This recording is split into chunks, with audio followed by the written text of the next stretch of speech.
about the Manchester attack, obviously our hearts went out to the victims and their families and everyone who was connected. But do you know what was really shocking? A few days after that, the security services in the UK briefed the media that there are 23,000 jihadis that they know about but, you know, in the UK, Steve, and there's only 3,000 that they're respect, actually following. We don't know who has done this. We don't know the identities of the individuals who've done it. And I don't necessarily disagree with you, but we can't get ahead of it right now. My biggest concern is what former FBI Assistant Director said, Jim Kallstrom, a few minutes ago here, that the way we deal with this is a reactionary paradigm. Yes. That what do we do now to prevent this kind? It's just going to keep happening. I completely agree with that point, and that's why I'm saying that when you have the British security services saying publicly that they know of 23,000 jihadis in the UK, but that they are only tracking 3,000, that's 20,000 that they say that they know about, but they're not tracking. That says to me that the authorities have practically surrendered in this fight. And so when they come out with all their fine words and say, we're doing everything we can to keep people safe, it's not true. Okay, the fight against terror is not being fought with the full arsenal of the state. And I think people have every right to be angry. Why are the people in the UK not up in arms? Why do we have two people running for prime minister, one who's even more left than the other, and the prime minister having been the home secretary in favor of, let them all in? What about Brexit? It's a really good... It's a really good point. I mean, I just completely agree with you. I think that the first thing on Brexit is that in terms of the impact of that on immigration, Brexit was voted for but hasn't yet been delivered. So that's going to take some time. But there's a real problem in the UK with this fight not being carried out fully. Let's go beyond immigration. There's another really important word beginning with I, and that is integration. There is a huge problem around the UK with many parts of the country where people they're just not integrated in the UK into UK society. Okay, what do you mean by that, Steve? What do you mean not integrated? That means you have Muslim communities around the UK. This was an official government report published in December, where huge proportions don't speak English, are not fully integrated, they are not part of mainstream culture. And that has been the result of decades of official policy of multiculturalism, which has said that you can come to the UK and you can carry on with the traditions and the values that are not part of what we all support in the UK. You don't have to learn English. You don't have to be part of mainstream society. But all of that contributes to the...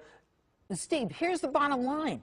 That sounds great, except the UK, your country, where you lived, is staying left. They're not doing anything about it. But now you're living in the States, Steve.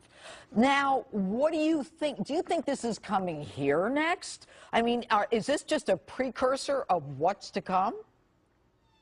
No, I think it's not. And I think that there's three reasons, actually, that give me confidence that we're in a much better position in America, although, of course, we have to be vigilant. The first is the whole idea of America.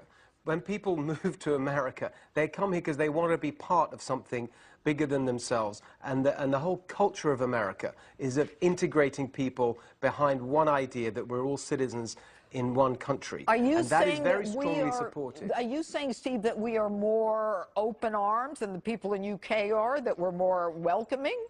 No, I think that it's not that we're welcoming. I think that once people get here, that they buy into what it means to be an American citizen. Of course, there may be exceptions, but generally speaking, I think there's a stronger sense of a melting pot where different cultures, wherever they retain their differences, but also buy into the idea of America. Let's hope so. Secondly, we had 9/11, and after that there was a good, thorough review of security, and I think that led to some improvements. But most importantly, we've got a president now who takes this really seriously and has put some really serious people in charge. And instead of micromanaging them for political reasons, is letting the professionals do what they need to do to protect us. So I think for all those reasons, we can be much more confident about what's going on here in America. The problem's very simple. When the courts are ruling against the president, he can have the best of intentions. But if he doesn't have that, then we're in big trouble. Anyway, Steve Hilton, listen, good luck tomorrow night. Thanks so much for being with us this evening. Thanks so much. All right, and joining me now, staff writer at the Washington Examiner, Tom Rogan. All right, Tom, you've been listening to this,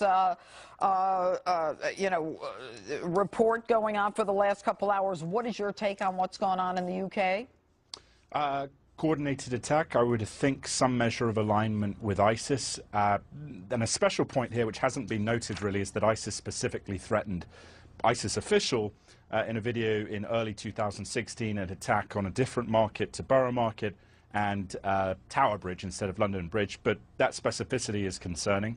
I think it's probably contained now. I think the terrorists are dead or arrested, but a major attack that surprised a lot of people, and you see that in the response that tonight. Mm-hmm.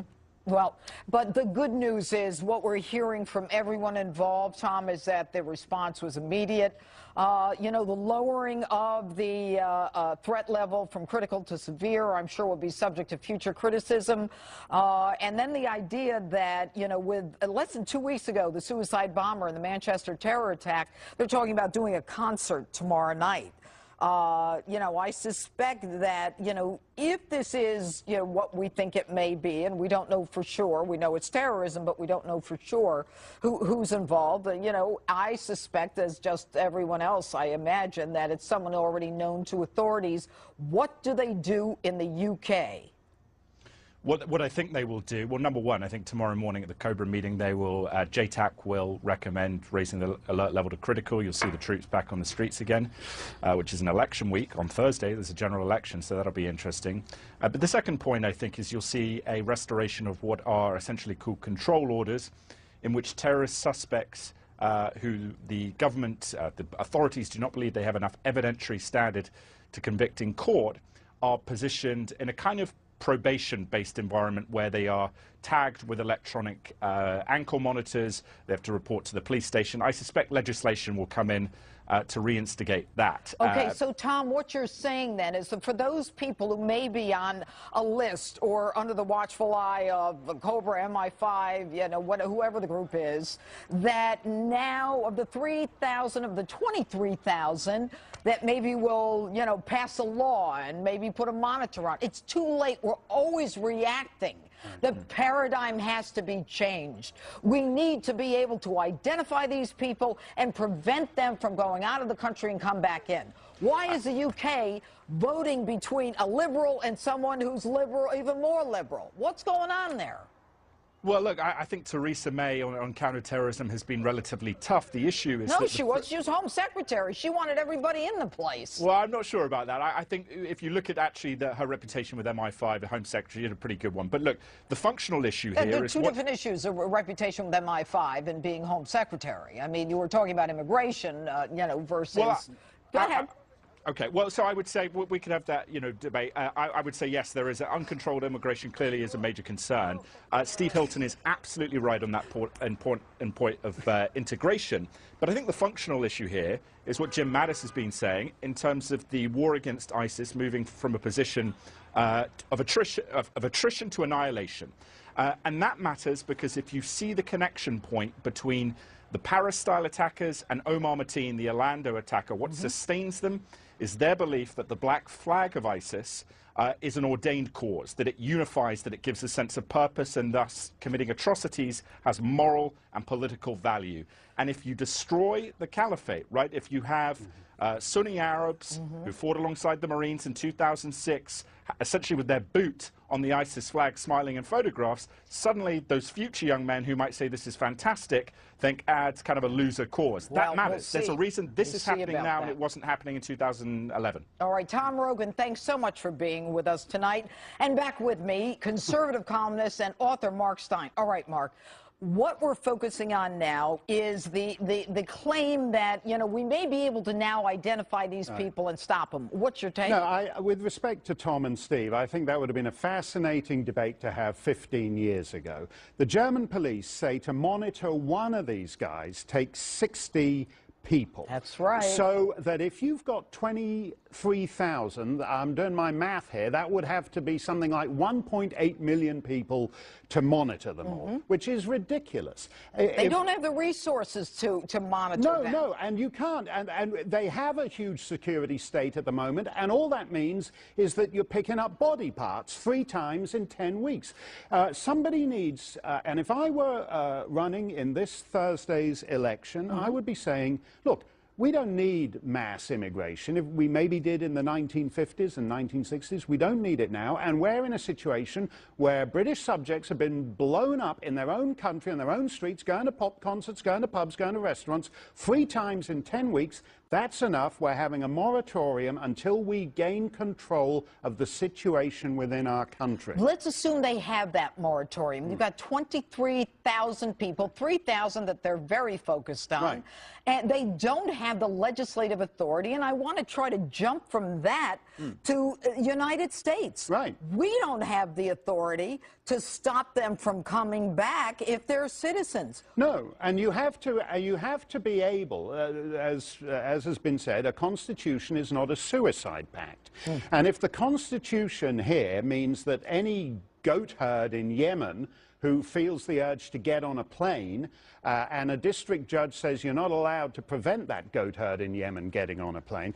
Just for the purposes of comparison with these 23,000 guys, MI5 reckoned that at the height of the IRA troubles, there were no more than 100 active IRA men. Is that right? And the British government thought, if you were just a suspect, in other words, you hadn't been convicted of anything, you hadn't been charged with anything, you hadn't been arrested, but you were known to the authorities, and what did they do? And you wanted to get on a plane or a ferry to go from Belfast to Liverpool, they would stop you as a person of suspicion. All right, so let's move on from that thought to the United States. Right.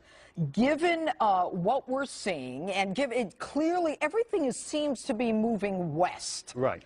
What do we do, given the summer season, vacations? I mean, how do we protect our family members? And what impact do you think this will have on the application by the Justice Department to the Supreme Court taking care of the travel ban The case? Supreme Court should strike down the idea that some upstart twerp district court judge can make immigration policy for a nation of 300 million. The core responsibility of government is to protect its citizens by protecting the integrity of its borders. If you're not a citizen, you're a guest here. I'm a guest here, and if the United States government wants to throw me out, the United States government is entitled to do that. No non-American has the right to come to this country. And it's perfectly reasonable to say this is a situation in which hundreds of people have been slaughtered in France, 12 people are killed at a Christmas market in Berlin, Brussels airport is a war zone.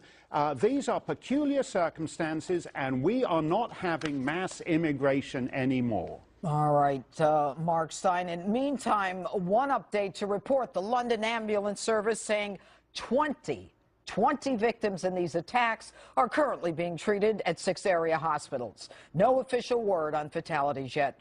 But let's keep talking about all of this now with Fox News terror analyst, Dr. Waleed Phares, who joins me now with reaction. Good evening, Waleed. Good evening. Look, what is your initial take on what you've heard in the last couple hours?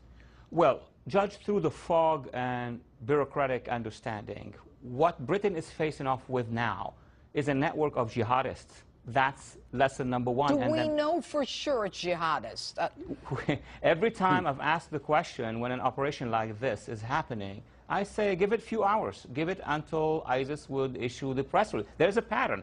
Of course, we don't know that this cell or these individuals are jihadists per se linked to